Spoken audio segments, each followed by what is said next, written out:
Aujourd'hui, nous avons l'avant-première de Stitch. Donc c'est parti, on incarne le personnage dans un cinéma à Brignais. Welcome, bienvenue. Il est partout, tu l'as déjà vu des dizaines de fois, sans même vraiment le connaître.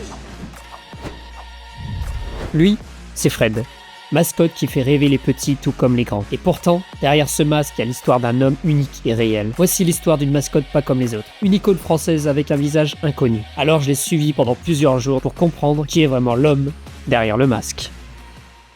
Est-ce que Stitch, t'es chaud? Allez, on est chaud Stitch, allez go, go, go, go.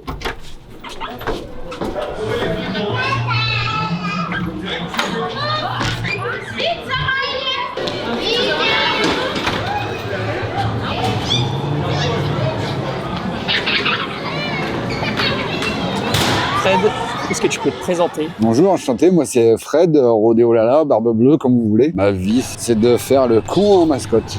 Voilà, je me suis rendu compte que je kiffais en fait. Voilà, donner un peu de plaisir au monde. Au monde ou aux enfants, parce qu'à chaque fois, moi, quand je t'ai suivi et tout, t'avais pas ce système de mascotte. Non, c'est ça. T'étais toi-même, t'étais le Fred et tout. Ouais, j'avais c'est ce côté animation que j'aime. Ouais. Voilà, que je sois, alors oui, évidemment les enfants, mais aussi les adultes aussi.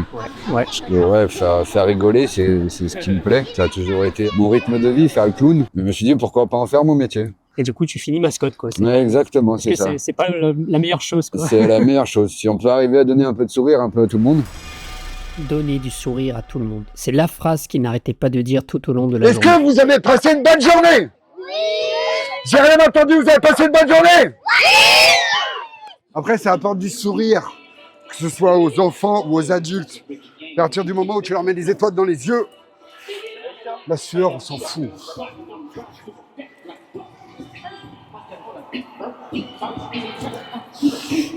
Ok, allez. D'ailleurs, je me suis rendu compte à quel point les personnes qu'il rencontre dégagent un sourire naturel et sincère en voyant leur personnage favori devenir réel. Petite photo, ça aurait été trop bien.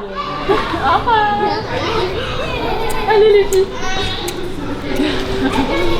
Mais ce que j'ai surtout découvert, c'est que derrière le masque se cache une personne sincère et profondément humain. Alors je me suis demandé comment il est quand il enfile le costume. Ouais.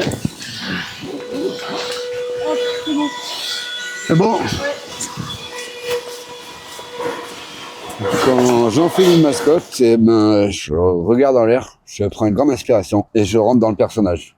Okay. Dans le personnage, ça peut être n'importe quel personnage, ça peut être Stitch, ça peut être un personnage aussi bien rigolo, ça peut être un personnage qui n'est pas rigolo non plus, mais je rentre vraiment dans la peau du personnage en emmenant la touche Fred aussi. Okay. Donc c'est-à-dire faire sourire, faire peur, faire pleurer les enfants aussi. Ouais, c'est pas que tout le temps des sourires aussi, il y a de la peur aussi, comme il y a des personnes qui ont peur des clowns.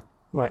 Voilà, mais il y en a qui ont peur des mascottes. C'est souvent ces personnes que moi je vais les chercher. Okay. Pour justement leur apprendre à vaincre cette phobie en fait. Au départ je joue, après il y a des enfants. Maintenant avec l'expérience j'arrive à voir à 200 mètres, je sais s'ils vont avoir peur ou pas. Première chose que je fais, je vais voir les parents et je dis bonjour aux parents.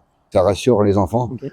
Et là l'enfant il se dit ah ouais mais quand même il est gentil avec mon papa ou ma maman, donc il est pas méchant. Ça, c'est avec l'expérience que j'ai appris à connaître. Ouais, puis ça fait combien de temps que tu fais ça? Ça va faire une dizaine d'années à peu près. Ouais, je kiffe toujours autant, quoi. Quand je t'ai contacté, moi, de base, au début, je me suis dit, les Jeux Olympiques.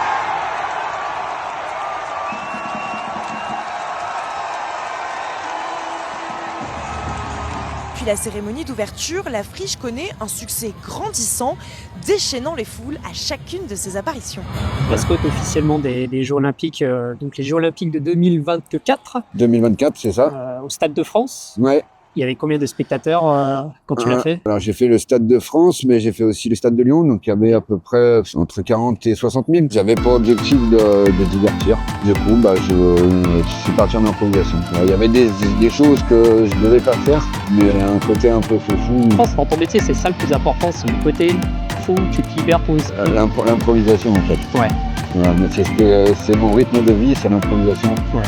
Alors bien sûr, il y a des trucs qui sont calculés. Même dans l'improvisation, c'est des choses qui sont prévues. C'est comme au billard, hein, t'as toujours 2-3 coups d'avance. Qu'à chaque fois, c'est plein de choses différentes, quoi. Ouais, exactement, Vraiment, c'est ça. moi, C'est ce que j'aime aussi dans ce métier, parce que c'est de l'impro, mais chaque jour est différent en fait. Voilà, même si, par exemple, pour les Jeux Olympiques, je l'ai fait pendant 1 mois pour le stade de Lyon, donc j'étais allé tous les 2 jours au stade. Mes horaires étaient les mêmes, mais chaque jour était différent. Il y a des jours où j'ai pu rentrer avec les supporters, des jours où je suis rentré dans les loges, j'ai eu des accès un petit peu en tant que Fred, je n'aurais pas eu quoi. Ouais.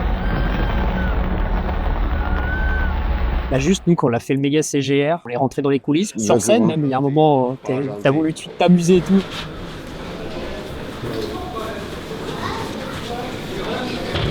Respire 2 secondes.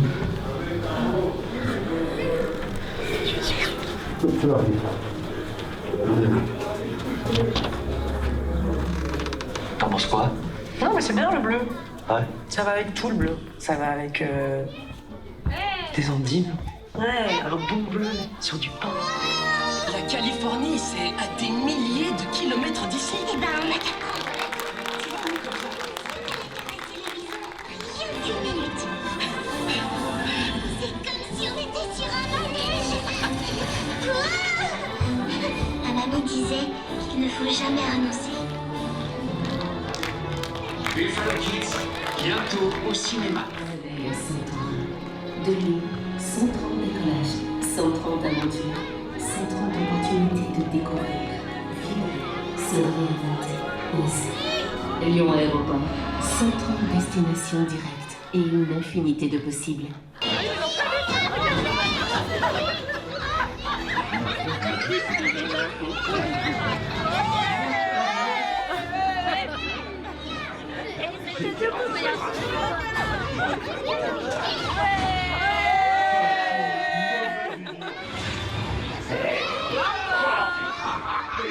Viens t'asseoir. Ah, ça commence. Allez, tu vas t'asseoir à côté de moi?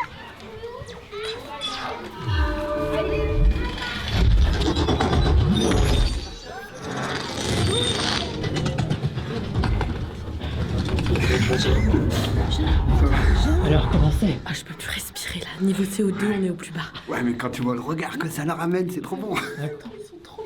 C'est mignon quand tu confirmes. Ah, mais moi je trouvais ça adorable. Je sais pas s'ils savaient que c'était un humain ou pas en dessous, mais. pas tous. Pas tous, il y en a Ouais, qui pas pensent tous. vraiment. C'est C'est ça qui est trop mignon, tu vois. Ils me disaient, ah, faut que tu te laves les dents et tout. J'étais là, ouais, pas de soucis. Même en réalité, mais tranquille. Et le Fred derrière tout ça, derrière la mascotte et tout. Comment il est dans la vraie vie? Lui, alors, il est un petit peu introverti, voire ça dépend des fois extraverti. Justement, le fait d'incarner des fois des personnages. Il y a eu une période de ma vie où je me disais où il est Fred. Puis après, j'ai réussi à me retrouver, à faire la différence, à différencier justement. De me dire que c'est juste un déguisement en fait. Ouais. Après, de rentrer dans le personnage, exemple pour le CGR, j'étais pas que dans Stitch. J'ai incarné le personnage de Stitch, mais il y a Fred qui est à l'intérieur, qui a un rôle à jouer important dedans, quoi. Voilà. Et voilà. C'est quoi ton ressenti là? Alors là, je viens de faire un régime, j'ai perdu 12 kilos.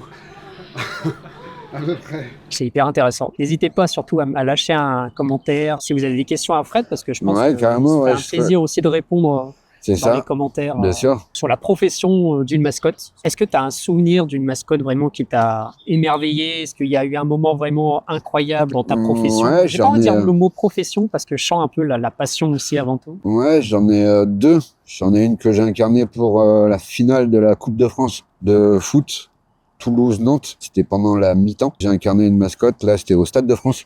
Ok. Mon métier, ma passion m'a pris 15 minutes. Mais en 15 minutes, je me suis dit waouh, quoi. Parce que la première fois que je découvre le Stade de France, je me retrouve sur le terrain, quoi. 80 000 personnes. Ouais. Ambiancé. Je vois la finale avec le feu d'artifice. J'étais assis au bord du terrain. Et je voyais tous les spectateurs un peu comme dans FIFA. Ouais. Ils étaient vraiment tout petits. Alors que normalement, c'est moi qui suis à la base des spectateurs. C'est comme ça, je regardais autour de moi, je me suis dit, j'ai quand même réussi quelque chose. Donc ça a été une fierté pour moi. La fierté personnelle. C'est certainement l'un des points importants pour toutes ces personnes qui chaque jour osent faire des choses qui sortent de l'ordinaire. C'est d'ailleurs ce que tu vas principalement découvrir sur cette chaîne. Moi, c'est Axel. Je filme et raconte l'histoire de personnes ordinaires qui avancent vers des choses extraordinaires pour eux. Pas pour avoir la gloire, la reconnaissance ou la richesse, mais plutôt parce qu'ils ont fait un travail sur eux qui leur ont fait rendre compte que la vie La vraie vie, c'est tenter d'aller dans la direction de ce qu'on aime vraiment. Quant à Fred, il aime son métier, à un niveau qui lui permet aujourd'hui d'être dans une forme de liberté que j'ai rarement vue. Même si parfois cette liberté a ses limites qu'il doit lui-même prendre en considération. Je volais les casquettes, j'allais voir les papis, les mamies. Je le ferais peut-être un peu moins en Fred, avec un peu plus de recul. Ouais. T'as pratiquement le droit de tout faire, quoi. En restant dans la limite du raisonnable, hein, bien sûr. Si je le fais en Fred, je marche dans la rue, je discute avec quelqu'un et je lui vole sa casquette, je pars en courant, on va le voir tout de suite mal. Alors que si je le fais en mascotte, bah ils vont rigoler, au contraire, ils vont sympathiser avec moi, ça va être cool. C'est comme le gorille. Ouais. Je me souviens en fait vraiment, tu voulais tester ce nouveau costume, t'es parti en casse-noisette d'un coup, t'es allé dans un bureau normal et tout. C'est ça. Après voilà, je suis parti en improvisation, mais derrière j'avais quand même quelque chose de prévu.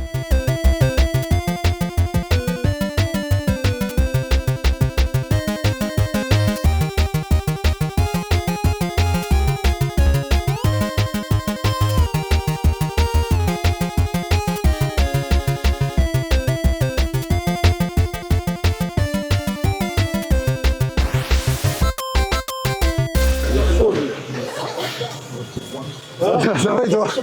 Non.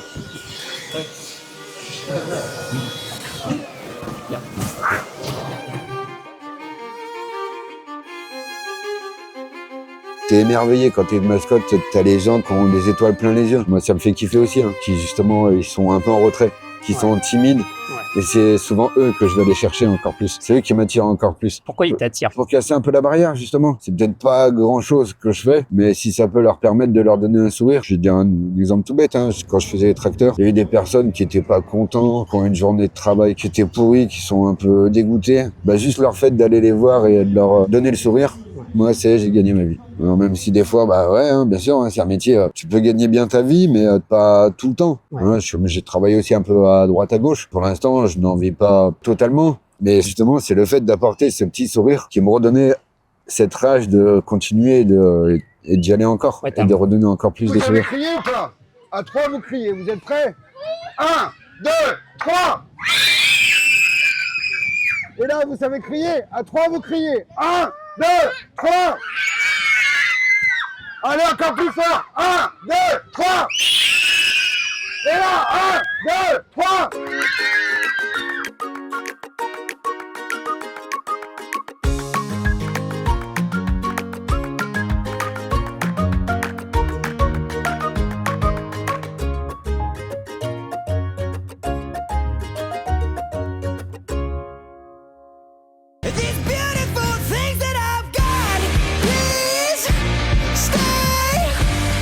Les personnes qui t'emploient, ouais. Ils vont te limiter. Est-ce que tu ressens qu'ils vont te limiter et toi, tu essayes quand même de pousser pour mettre la vraie animation? Bien sûr, après, c'est mon but. C'est pour ça que je commence à me faire reconnaître dans le milieu parce que ça reste une mascotte, mais c'est pas une peluche. C'est quelque chose qui est vivant et on a besoin justement de ce petit truc de se pousser. Après, il y a eu des moments où, bien sûr, j'ai été un peu rappelé à l'ordre parce que j'ai trop dépassé, mais en général, j'essaye d'aller jusqu'à la limite du stop. J'arrive un peu à le ressentir ou à pas que je dépasse plus, quoi. Ouais, ça doit pas être évident, je pense, de la jauger. Ouais, bah après, voilà, tu peux avoir des mauvais retours. Tu peux être mal vu. Voilà, quand te disent, ouais, c'était super, la mascotte était au stade, elle a foutu le bordel, mais ça peut être aussi dans le bad buzz, dans l'effet inverse aussi. Elle a un peu trop foutu le bordel. Par exemple, un match de l'équipe de France au stade, en mascotte des Jeux Olympiques, c'était vraiment tout calculé à la minute près, fallait que je rentre sur le stade à cette minute. Et là, ce jour-là, j'ai dit, je m'en fous.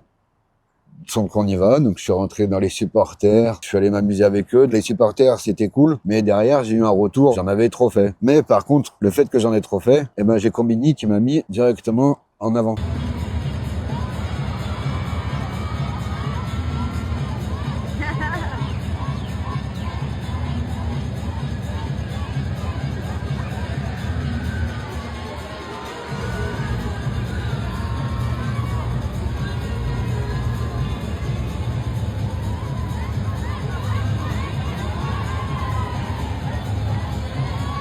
C'est souvent le bad buzz attire vraiment de la C'est ça. lumière. On n'est pas juste un Mablikia, quoi.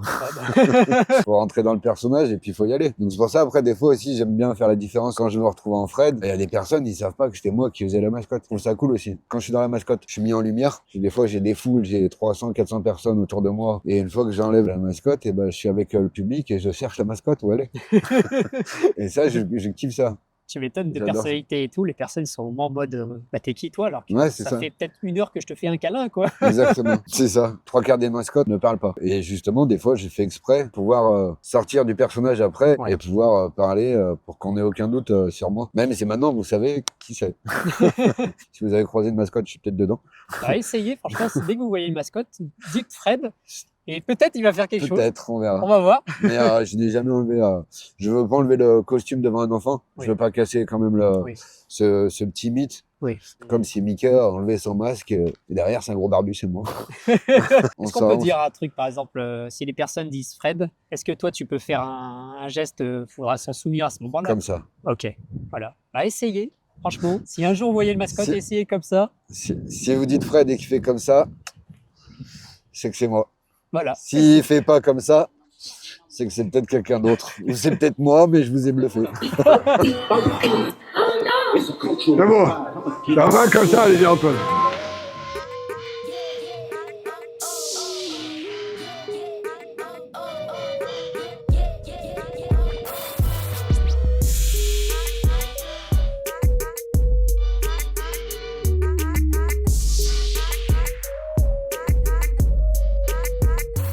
Et alors Fred, c'est quand la première fois que tu t'es dit je veux être une mascotte? C'est ma mère qui travaillait dans une école. C'était pas du tout mon truc de faire la mascotte pour son école, pour la kermesse de fin d'année. Ils avaient loué un costume de Alvin et les Chipmunks. Chipmunks.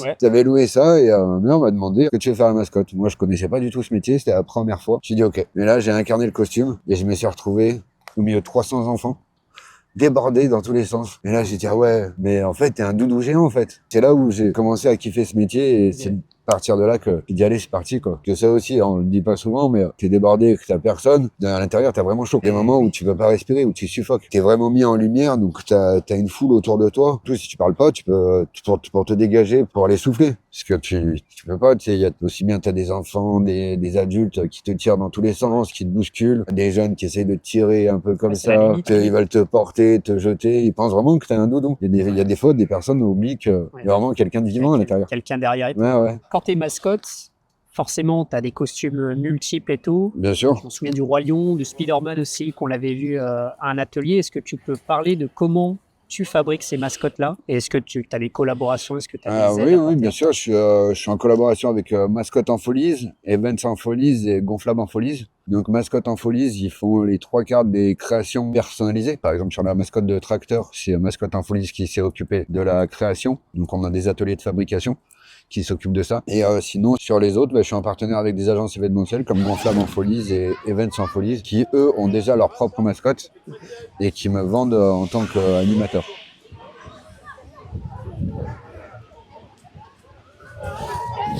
Merci à tout le monde, les enfants, les parents, merci. C'était Gonflable en Folies. Merci, à bientôt. Nous, actuellement, on est sur Lyon. Oui. Est-ce qu'ils sont uniquement sur Lyon ou toute la France? Eux, oui, ils sont sur Lyon, mais moi, je me déplace sur la France entière. Ok. Qui c'est qui peut te contacter là s'il y a une personne devant qui regarde cette vidéo, qui a envie de faire une animation particulière, qu'ils ont un besoin un peu de folie? Tout le monde. Moi, je peux faire aussi bien des anniversaires, des mariages, des enterrements de vie de garçon, des divorces. Ah, divorce, t'en as eu des divorces? Ouais, j'en ai eu. Okay. J'en ai eu des boîtes de nuit, ça peut être des clubs, des comités d'entreprise, toutes sortes. Laissez-moi 1 heure et je vais vous faire voir comment je peux vous apporter du sourire. De toute façon, toutes les collaborations que Fred a participé seront dans la description.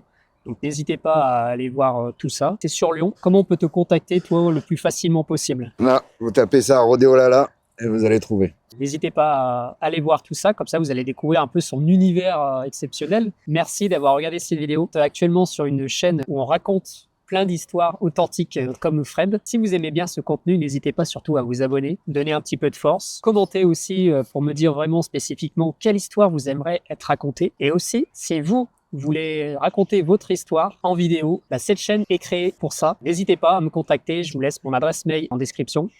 Et c'était un plaisir. Merci. C'était un plaisir aussi. N'hésitez pas. Hein. Vous avez connu Vie ma vie avec Evelyne Thomas. Voilà, Vie ma vie de mascotte avec Axel. Voilà. Et maintenant sur YouTube. N'hésitez pas à aller le contacter. C'était cool de passer ce moment avec toi. Merci Axel. Merci. C'est cool.